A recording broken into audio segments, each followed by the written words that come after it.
सुप्रभात। कल ऐसे ही मैं एक शॉप पे गई और बहुत अच्छी डिस्कशन हुई क्योंकि मम्मी काफ़ी टाइम से उनको जानती इन द सेंस भाई काफ़ी सारी साड़ियाँ ले रखी हैं और उनका नेचर भी अच्छा है, तो इस वजह से डिस्कशन चल रही थी।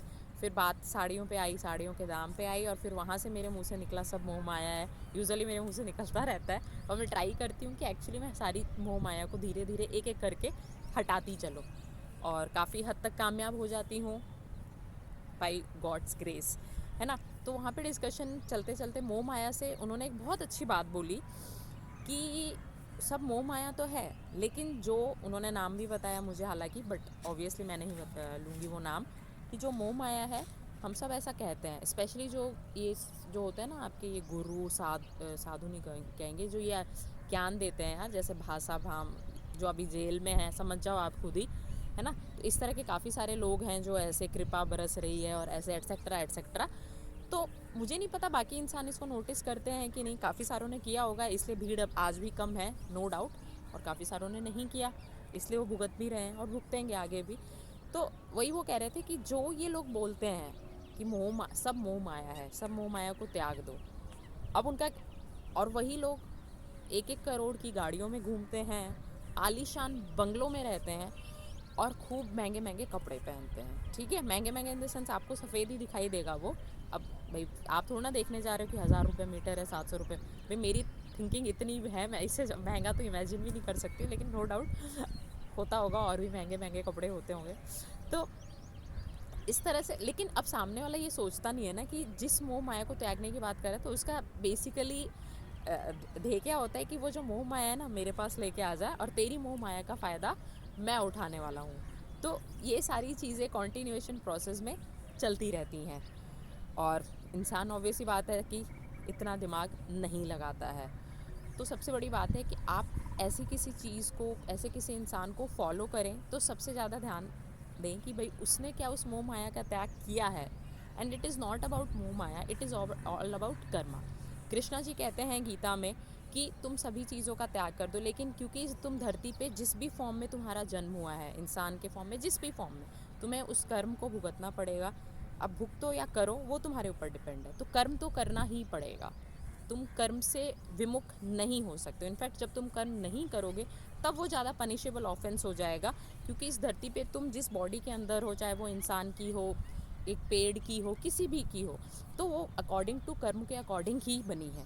तो वो आपको करना, अब जो आप कर रहे हैं, चाहे वो मेरा कैप लेना हो, स्कार्फ लेना हो, यहाँ पे आगे वीडियो बनाना हो, वॉकिंग करना हो, एक्सरसाइज करना हो, है मोह माया। लेकिन क्योंकि जब तक मेरे अंदर वो आत्मा है तो मुझे इस शरीर को ढंग से रखना पड़ेगा, I don't have any option, वो कर्म मेरे को करना पड़ेगा।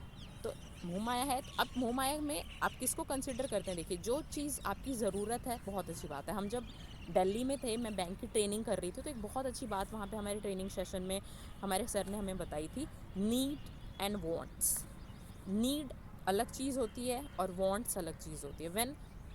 जब आपके वांट्स बढ़ने लगते हैं ना, तब आपका नुकसान होने लगता है। जब तक नीड है तब तक फ़ाइन है।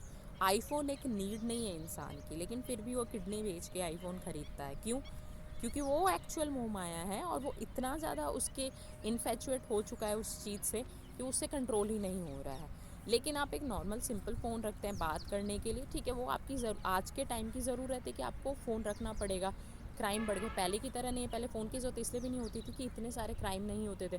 आज बच्चा कहीं जाता है तो टेंशन लगी रहती है, तो फ़ोन होता है तो आप रिलैक्स हो जाते हैं उसको फ़ोन करके। तो दिस इज़ अ नीड। तो आप वो फ़ोन कैसा भी यूज़ करें, आप 5,000 का लें, 10,000 का लें, हाँ वो बियॉन्ड चला जाएगा, जितनी चादर होती है पैर उतने पसारने चाहिए, तो फिर वो उसकी प्रॉब्लम है। तो अपना स्वविवेक इस्तेमाल करें सारी चीज़ों से पहले।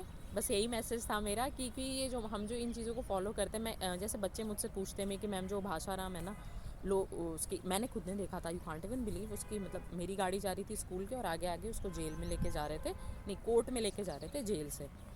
तो ऐसे औरतें, अनफॉर्चुनेटली लेडीज़ उसकी गाड़ी पे ऐसे लटक रही, मतलब उनको परवाह ही नहीं, और वो चौराया था एकदम सर्कल, मेन सर्कल सिटी का, और वो ऐसे लटक रही हैं। गाड़ी के नीचे भी आ सकती थी वो, but that doesn't matter for them.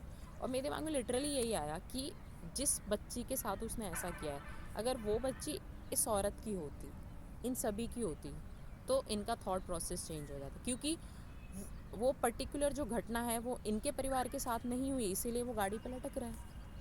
तो बस सोच का फ़र्क है, सिचुएशन का फ़र्क है। बट नो डाउट जिन भगवान ने आपको इस सिचुएशन में लेके आए हैं, आप भी उस सिचुएशन में जाएंगे, क्योंकि आप उस सिचुएशन को बिना खुद का एग्जाम्पल दिए, लाइव एग्जाम्पल नहीं समझना चाहते हैं, तो फिर आप भी तो गिरोगे उस चीज़ में। तो anyways, take care of yourself. थोड़ा सा थॉट प्रोसेस अपना चेंज कीजिए, हमेशा पॉजिटिव रहिए। मुझे पता है आप सब ऑलरेडी बहुत ज़्यादा पॉजिटिव हैं। So always smile. Thank you so much.